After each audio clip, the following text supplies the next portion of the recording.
It all started during winter break, when my roommate and I were staying with our respective families for the holidays. One night, we were on FaceTime, just catching up. Out of nowhere, my roommate mentioned they were hearing strange noises coming from the attic. Having grown up in a haunted house myself, I immediately warned them not to investigate, but they didn't listen. They climbed up anyway. A few days later, they started texting me constantly. They were hearing odd sounds, seeing things move, and just generally feeling unsettled. I told them to firmly tell whatever it was to leave. But instead, they did the worst thing they could have done. They named it. Naming a spirit gives it power. I didn't say much at the time, but deep down, I felt a sense of dread settle in. 2 days after their attic incident, we both returned to our shared college apartment. That's when things took a strange turn. My partner, who lived with us, began hearing my voice and my roommate's voice while he was showering, clear as day, as if we were right outside the bathroom door. I brushed it off as an echo, or maybe the pipes. But then I started hearing things, too. Except for me, it was only my roommate's voice, mimicking their tone and speech patterns perfectly. Late at night, I began hearing laughter coming from my roommate's room. Their closet door would slam shut, then creak open again. I thought they were just staying up late, so I texted asking them to quiet down since I had class early. They responded with a confused Snapchat. They were at work, miles away. Confused and a little unnerved, I went to their room. The closet door was open, but nothing else seemed out of place. What made this even weirder was the fact that we had no neighbors. The units next to us were vacant, and no new tenants were expected for a few more weeks. There was no one who could have been making those sounds. The entity, whatever it was, had started to manifest. When the pandemic hit, our campus shut down, and my roommate decided not to renew the lease.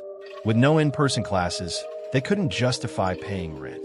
Meanwhile, my partner and I weren't ready to move back in with our families. So we started searching for a new place and found one quickly.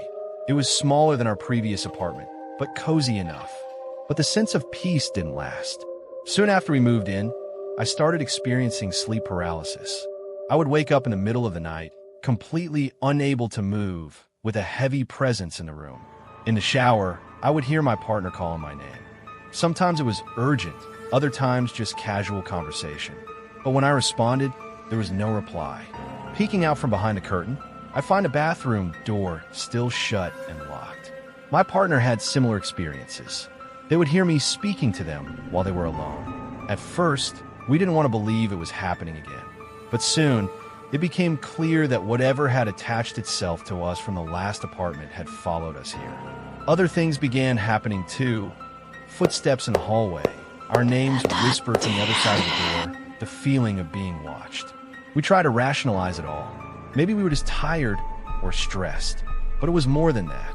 Eventually, we decided to break our lease. The building management had failed to disclose that they were renting out the wall-adjacent unit to a rooftop bar. Legally, it allowed us to leave without penalty. It was an easy decision, but the relief was short-lived. My partner's parents let us stay at their lake house temporarily. It was quiet, secluded, and close to my job and the school. We thought we might finally get some rest. But the entity had come with us once again. The first few nights at the lake house were quiet, but the strange occurrences soon started again. One night, we were jolted awake by loud banging on the bedroom door and someone yelling at us to get up. The voice was muffled, but distinctly sounded like my partner's mother. I got up to check, only to find that no one was there. My partner told me that just before going to bed, they had seen a shadowy figure dart from their sister's old bedroom into their parents' room. The sight of it terrified them. We realized that whatever had been with us since that attic incident was not confined by walls or distance. We spent that week sleeping lightly, if at all. The mimicry of voices became worse, more frequent, more realistic. But there were no physical manifestations, just sounds, shadows, and the unshakable feeling that something malevolent was always nearby. Fortunately, our final move for college came just days later. We relocated to a new apartment, and for the first time in 2 years, everything went quiet. No more voices in the shower. No more slamming doors. No more laughter echoing in the night. Looking back, I still can't explain what we experienced. I've had many ghost stories throughout my life, but this was the only time an entity mimicked the voices of people I love. It felt intimate, invasive, and dangerous. Whatever it was, it fed off familiarity, using it to lure, deceive, and frighten. We never saw it, but we heard it. We felt it. And even now, years later, the memory sent a chill down my spine.